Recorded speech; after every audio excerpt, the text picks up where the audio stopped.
राऊतांना मला सांगायचंय, जे बार्शीचे आमदार आहेत, तुम्ही काय काढता माझं कुठला व्यवसाय कुठं आहे?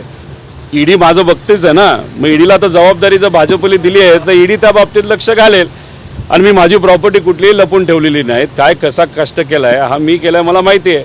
आता बार्शीच्या शहराच्या बाजूली 400 एकर जमीन कोणाची आहे, कॉन्ट्रॅक्ट कुणी घेतलेत, कुणी त्याच्यामध्ये भ्रष्टाचार केलेला आहे, कोणाची खडी, कोणाची वाळू, कोणाचा तिथं व्यापारामध्ये सुद्धा पहिला भाव कोणाचा निघतो, व्यापाऱ्यांना का मागे बसावं लागतं, ते ह्या सगळ्या गोष्टी माहिती आहेत. आता सामान्य लोक तिथलीच जर मला सांगत असतील असं वातावरण आहे, दहशतीचं वातावरण आहे, गरीब मुलामुलींवर तिथं फक्त भूमिका ही त्यांच्या विरोधात घेतली म्हणून त्यांच्या खोटे कारवाई केल्या जातात, हे सगळं तिथे असणाऱ्या जनतेला माहीत आहे.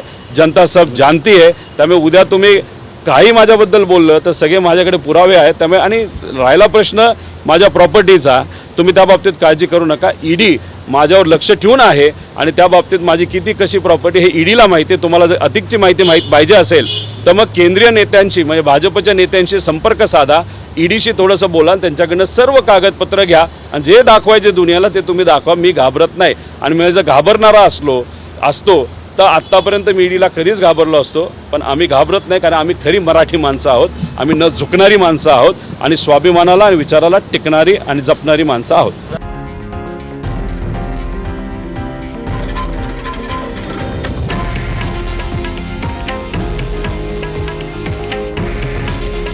हे आहे देशातील नंबर 1 न्यूज नेटवर्क आणि आपण पाहत आहात TV9 मराठी.